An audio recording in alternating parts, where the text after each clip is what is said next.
Welcome to Donmar TV News Channel.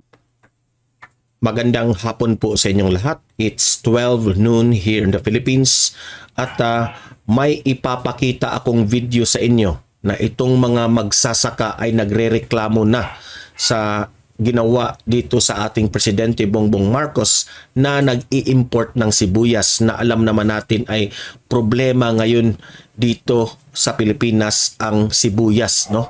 Na marami ang mamamayang Pilipino naghahanap ng sibuyas, ngunit kung meron man ay sobrang mahal. Ngunit ngayon sa vlog na ito, ipapakita ko yung video na balita na ano ang dahilan dito, bakit yung mga magsasaka nagrereklamo na.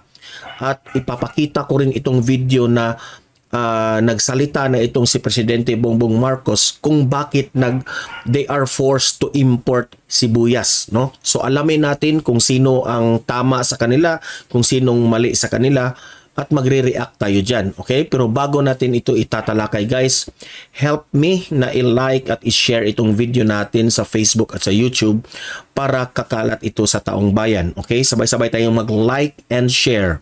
1, 2, 3, go!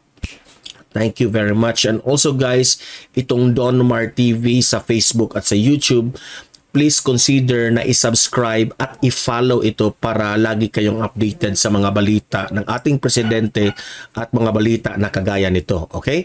Sabay-sabay tayong mag-follow and subscribe. 1, 2, 3, go! Thank you very much. Balita tungkol dito sa sibuyas, no? Na ang mga magsasaka nagrereklamo na. Galit na galit. Inimbestigahan ito sa Senado, no? Pati si Raffy Tulfo naki-investigate na dito kung ano yung mga dahilan bakit merong shortage ng sibuyas at ano ang mga reaksyon ng mga magsasaka natin sa pag-i-import ni Presidente Bongbong Marcos, no? Kasi sa kanya man yung desisyon na mag-import o hindi, di ba? So i-play natin itong video at magre-react tayo. Play. Dismayado ang ilang grupo na mga onion farmer.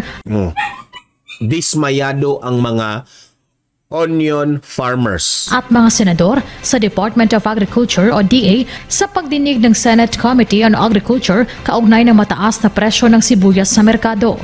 Kulang umano sa pagpaplano at wala sa timing ang ginagawang pag-aangkat ng ahensya.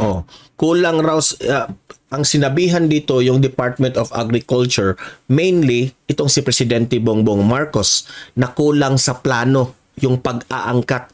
Hindi raw pinag-studihan yung pag-aangkat nila. So alamin natin kung bakit. Ayon sa lokal na pamahalaan ng San Jose Occidental, Mindoro, ikinagulat nila na umabot sa 600 piso kada kilo ang bentahan ng sibuyas sa Metro Manila. Dahil ang bili lang pala sa kanila, nasa 6 na piso hanggang 15 pesos lamang kada kilo. Ang Occidental Mindoro ang ikalawang probinsya sa bansa na may pinakamaraming produksyon ng sibuyas noong nakaraang taon na mahigit 83,000 metric tons.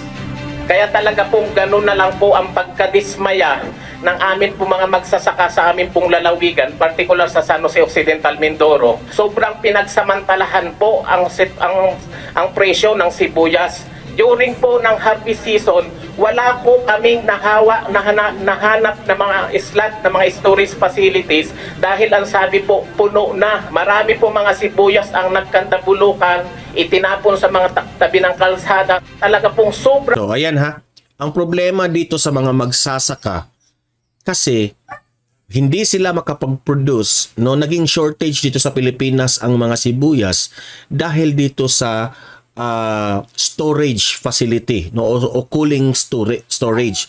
Pagkatapos kasi mag-harvest ng sibuyas, ilalagay yan sa cooling storage. Doon sila nagka-problema. Walang cooling storage, kaya yung iba itinapo na lang yung ibang sibuyas. Ganon yung nangyari. Pong panghihinayang ang amin pong naramdaman. Bibili sa farmers ng 6 pesos, up to 15 pesos, and ngayon bibenta ng 600 pesos. Harang to, parang gaguhan na to. Hinaing nila problema ang kakulangan sa cold storage facilities, kaya pinipilit nilang maibenta ang kanilang ani para hindi masayang. May mga kartel umano kung saan After na i-harvest nila, kailangan sila ng storage facilities, which is ang gobyerno, dapat tutulungan nyo itong mga farmers natin. pinarerentahan ang mga cold storage facility. Yan ang example ng isang storage facilities. Wala silang cooling storage yan ha. Wala silang mapalagyan ng ganyan dahil ano na raw, puno na raw. O, kaya itinapo na lang nila yung iba kapag pumasar na lang yung sibuyas natin, no? Sa trader na para dapat mismo sa mga onion farmer. Tingin din ng AGAP Party List, sadyang may kartel na nasa likod ng pagbulusok ng presyo Abangan nyo yung time na pumalag na sila sa pag-angkat ng yung ginawa ni PBBM na nag-import, no? ng sibuyas. Sa Nueva Ecija, yung cold storage na even ari ng gobyerno at ari na binigay sa cooperative ng gobyerno, naka-reserve sa trader. Hindi pinagagamit sa onion farmer. Kaya mag-iingat kayo kasi baka ipagpatayo kayo pero iko-kontrata sa trader. Noong mapabagsak nila ang presyo, mamimili sila, ilalagay nila sa cold storage, hindi muna sila mag-i-import, kaya po naging 600, 700 pesos ang kilo na sibuyas. Dahil hawak nila ang lahat na sibuyas. Grabe. So, napakalinaw po na merong kartel, may manipulation sa sibuyas. Kung matutugunan lamang nila ito, hindi na raw kailangang umangkat ng tone-toneladang sibuyas ng bansa. Kung tutuusin, kaya nga raw ng Occidental Mindoro na suplayan ang pangailangan ng bansa. Hindi po kami naniniwalang magkaroon ng takulangan. Oh, ito. Pakinggan nyo ha, ito yung explanation nila, no? Ng sibuyas, ang kulang lang po ay suporta sa national government. Kulang sila sa suporta ng national government. Okay? Di ko rin alam kasi itong si Presidente Bongbong Marcos siya yung humawak ng Department of Agriculture. Sir, Mr. President, binoto ka namin. Bakit hindi ito ninyo binigyan pansin na alam naman natin ngayon na ito ay hot na hot issue itong sibuyas? Dapat po, makompute po natin yung demand and supply. No, kayong mga supporters ni Presidente Bongbong Marcos, huwag kayong magalit sa akin ha. Fair lang tayo dito sa ating pagre-react, no? Para sa akin, no, may pagkukulang rin ang national government. Para sa ganon, alam po ninyo kung kailan po kayo mag-i-issue ng importation permit. Hindi yung kung kailan po kami nag-uunti-unti na mag-harvest, saka po kayo mag-i-issue. So ibig sabihin nila, hindi nila nagugustuhan yung pag-aangkat ni Presidente Bongbong Marcos sa ibang bansa. Masasabi kong si Presidente Bongbong Marcos kasi siya yung mag-a-approve dito, no? Kasi noon sabi ni Presidente Bongbong Marcos na hindi na, as much as possible hindi tayo mag-aangkat ng kung ano-ano dahil let's support our farmers sa magsasaka natin dito sa Pilipinas. 'Di ba? 'Yun ang sabi niya. Pero hindi ko rin maintindihan bakit ngayon nag-aangkat. 'Di ba? So may ipapakita rin akong video sa inyo na sumagot itong si Presidente Bongbong Marcos bakit raw sila nag-aangkat, okay? At ihimay-himayin natin 'yan. Papatayin niyo po talaga kami. Galit na galit sila. Yung pag-i-import ng national government ng sibuyas, sabi ng mga farmers, mga magsasaka, papatayin nyo talaga kami sa hirap. Yan ang ibig niya sabihin. No? Kasi once mag-i-import na, mas lalo na silang maghihirap dyan dahil may kompetensya na. Di ba? Ayon sa DA, 6 na cold storage facilities ang kayang ipatayo. Kasi nasa gitna yung mga farmers, kawawa Di ba? Sinisisi sila dahil sa shortage dito sa sibuyas. When in fact, sabi nila na mauubos talaga at masasayang yung ibang sibuyas dahil walang cooling storage na puno na lahat yung cooling storage. So, dapat ang national government dito ay nakatutok sana sa problemang ito. Di ba? Ngunit, yung gobyerno nating national government, hindi rin nila pinag-isipan, nag-aangkat rin sila dahil wala raw silang choice, hindi nila iniisip na mas lalong babagsak ang mga magsasaka sa kanilang ginagawa. Di ba? sa 4 na rehiyon sa bansa. Isa dito ang itatayo sa Occidental Mindoro, pero ayon sa mga magsisibuyas, malayo naman daw ito sa bayan na malaki ang produksyon sa sibuyas. Sir, ito naman po ay plano pa lamang po. Ano po? So if Plano niyan, sa plano pa lang. ma'am, ito po naman ay submitted na ating regional office. Pati nga itong si Amy Marcos sabi niya, naging palpak siguro dito yung ang DA, okay? Merong lapses. Yes. Dagdag ng DA, nasa halos 5,000 metric tons namang daw at hindi 21,000 ang inaasahang papasok na sibuyas sa bansa sa January 27. That was the very reason na nag-import kasi hindi po bumababa yung presyo. And we were expecting, nung tinignan namin yung harvesting time, it was 3rd and 4th week pa. Inaasahan ng DA na bababa hanggang 120 pesos kada kilo ang presyo ng sibuyas sa mga darating na buwan. Diyos ang aming... Okay. So, narinig natin ang side ng mga magsasaka during the Senate hearing. Okay? Ngayon naman, pakinggan naman natin itong ambush interview ni Presidente Bongbong Marcos while going to Switzerland. No? I think sa eroplano ito nangyari. Play. Mel, ano ang naging paliwanag ng Pangulo ukol dito sa ginawang importation ng sibuyas? Estela, idinepensa nga ni Pangulong Ferdinand Marcos Jr. ang naging aksyon ng gobyerno na importasyon ng sibuyas.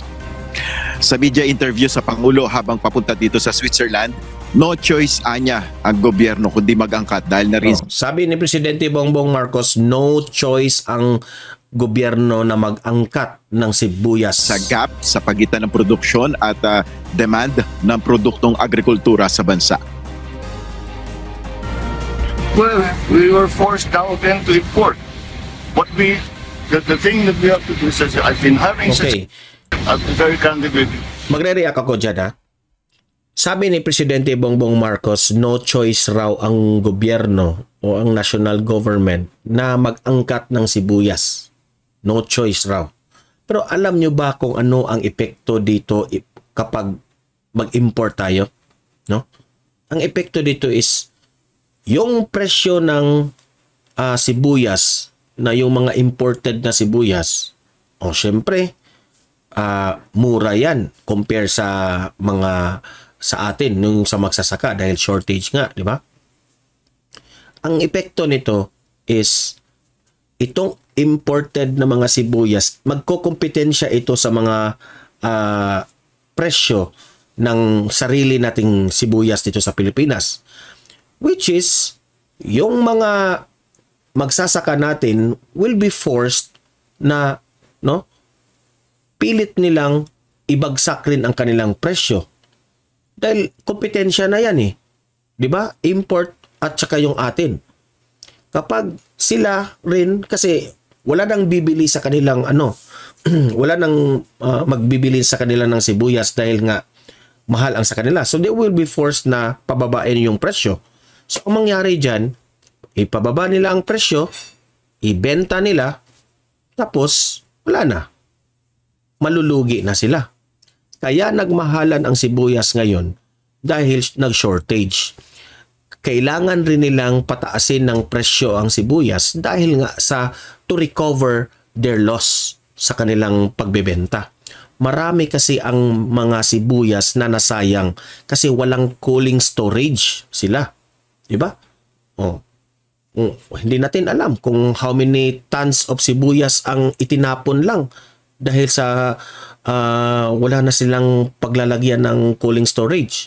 So, kanino ba ang assignment yung cooling storage na yan?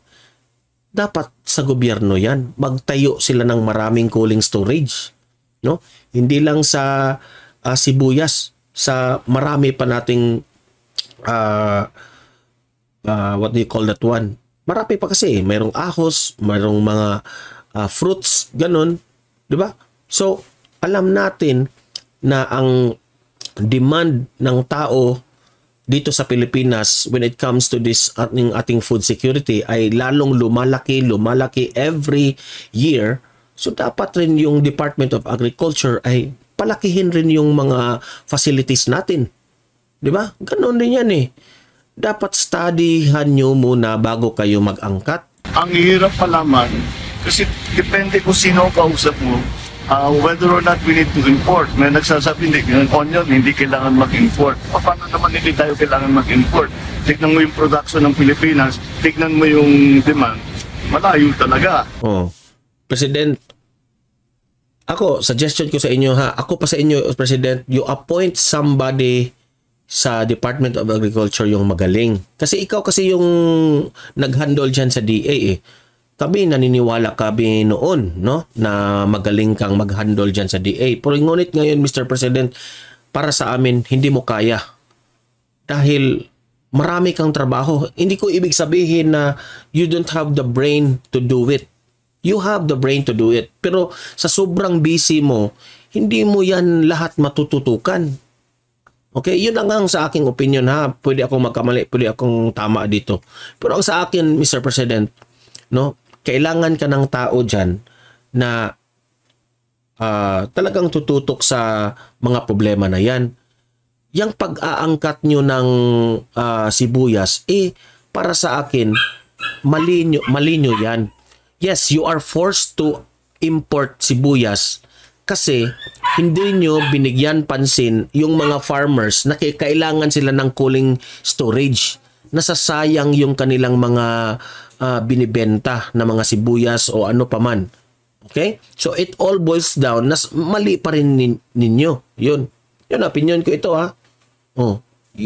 Tama ka na you are forced to buy or import from other countries ng sibuyas. Pero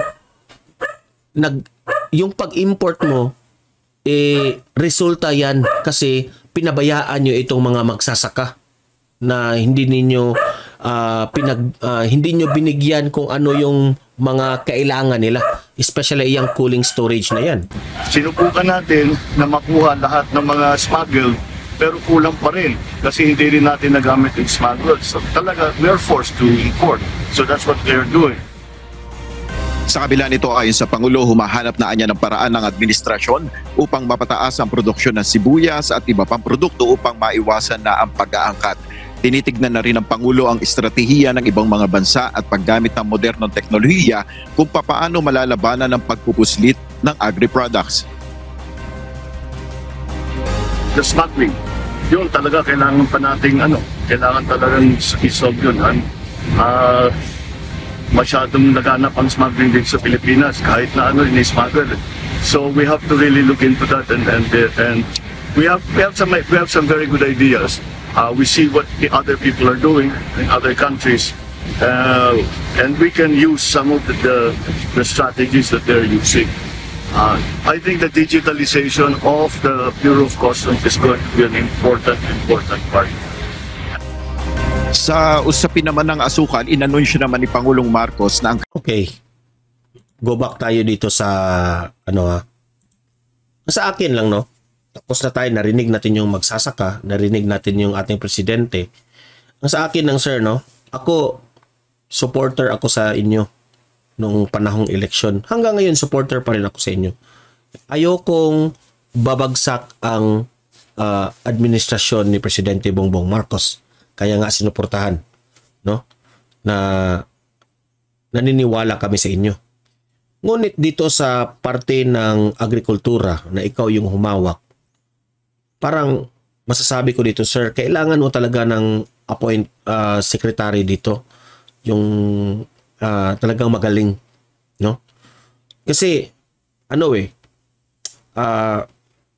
yung pag-i-import nyo kasi may dahilan yan eh, di ba? Sabi nyo, you are forced. Pero it all boils down na hindi nyo sinuportahan yung mga kailangan ng mga magsasaka natin. No? Sa akin lang, advice ko ito, sana sir, kasi sa sobrang busy mo, kailangan mo talaga ng magaling na hahawak dito sa Department of Agriculture. Talagang isolve yung problema dito, yung detalye talaga. yung pulot dulo ng problema. Yes, tama yung pag-aangkat nyo. Kasi ngayon, may shortage na tayo. Pero yung dahilan bakit naka-shortage ang Pilipinas ng sibuyas, isa rin yan sa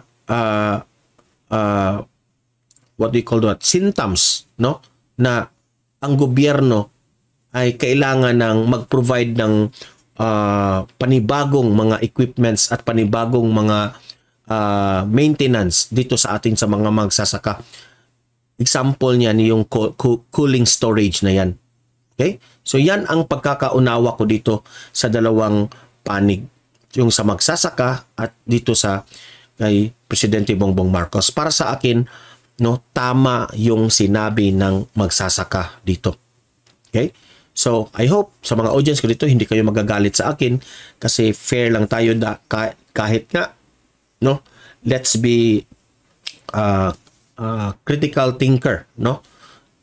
Hindi ibig sabihin na mahal natin ang ating Pangulo ay hindi na natin pupunain, no? Pero hindi naman natin binabanatan, ngunit in a nice way naman itong ginagawa natin, no? Suggestion ang binigay natin dito sa ating presidente. Dahil kung babagsak itong ating Pangulo dito sa Pilipinas, ibabagsak tayong lahat. So tulungan na lang natin. Okay? So kayong mga audience ko dito, libre kayong mag-comment, mag-react tungkol sa issue na ito. Tama ba ang magsasaka? No?